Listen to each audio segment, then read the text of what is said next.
আমরা যেটা করি আমাদের অনুকরণ করেন বর্তমান এই ফ্যাসিস্ট সরকার।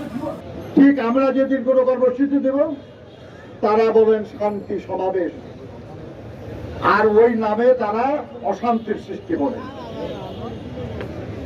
প্রত্যেকটা কর্মসূচিতে আমাদের নেতা কর্মীদের বিরুদ্ধে আক্রমণ করা হয়, তাদেরকে মারপিট করা হয়, গুলি করা হয়, আবার তাদের বিরুদ্ধেই মামলা দেওয়া হয়, তাদেরকে গ্রেপ্তার করা হয়। দেখে দেখে আহত যারা তারা অবশ্যই আসামি। প্রতিটা কর্মসূচিতে আপনারা দেখেন সাধারণ মানুষের একাত্মতা। এই দেশের মানুষ আর এই জালিমদের ভার বহন করতে অক্ষম। এরা চায় এই দেশ এদের হাত থেকে নিষ্কৃতি। তত্ত্বাবধায়ক সরকারের মাধ্যমে একটা দিনের বুট চাই। আমি জনগণ হিসাবে আমার ভোটাধিকার প্রয়োগ করতে চাই এবং নিত্য প্রয়োজনীয় দ্রব্যমূল্য থেকে বাংলার মানুষ মুক্তি চায়। জনগণের আন্দোলনের মাধ্যমে এই সরকারের পতন ঘটাবো এবং জনগণের সম্পৃক্ত হচ্ছে এটা দেশবাসী দেখতেছে।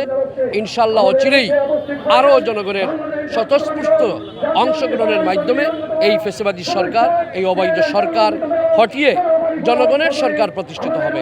এই দেশে অবাধ নিরপেক্ষ নির্বাচন নিশ্চিত করা, বর্তমান সংসদ বাতিল করা এবং অবাধ নিরপেক্ষ নির্বাচনের জন্য একটি কেয়ারটেকার সরকার প্রতিষ্ঠা করা।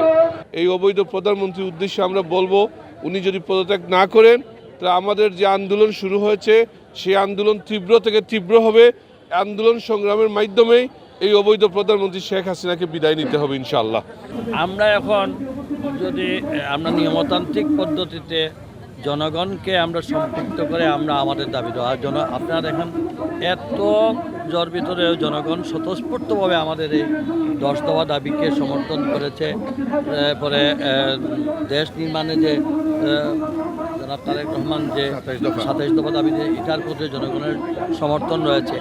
গিয়েছিলাম একটি মাছ বাজারে, লাল মাছ বাজারে, একজন 77 অথবা 78 বছরের একজন বিক্রেতা আমার কাছে মাছ বিক্রি করার সময় তিনি বলতেছেন, লিডার আমার ভোট কি আমি দিতে পারবো কিনা না আগামী ইলেকশনে। উনি অবশ্যই বলছি, অবশ্যই আপনার ভোট আপনি দিতে পারবেন যদি আপনার অধিকারটাকে আপনি নিজে প্রতিষ্ঠিত করেন। অবশ্যই আপনি আপনার ভোটটা আপনি সঠিকভাবে দিতে পারবেন। জনগণের এই আন্দোলন বাংলাদেশের আন্দোলন অবশ্যই সফল হবে। জনগণের বাংলাদেশ জনগণ কায়েম করবে ইনশাআল্লাহ। দেশনায়ক তারেক রহমান এক বাঁশিওয়ালা, তিনি ডাক দিয়েছেন, সেই ডাকে মানুষ বিশ্বাস করতে পেরেছে। মানুষ এখন বিশ্বাস করে বাংলাদেশের আগামী পরিবর্তন তারেক রহমানের নেতৃত্বেই হবে। আমাদের ভোটের অধিকার এবং মানুষের বাক স্বাধীনতা যারা হরণ করেছিল তাদের বিরুদ্ধে আমাদের ধারাবাহিক কর্মসূচির অংশ হিসাবে আজকের এই কর্মসূচি।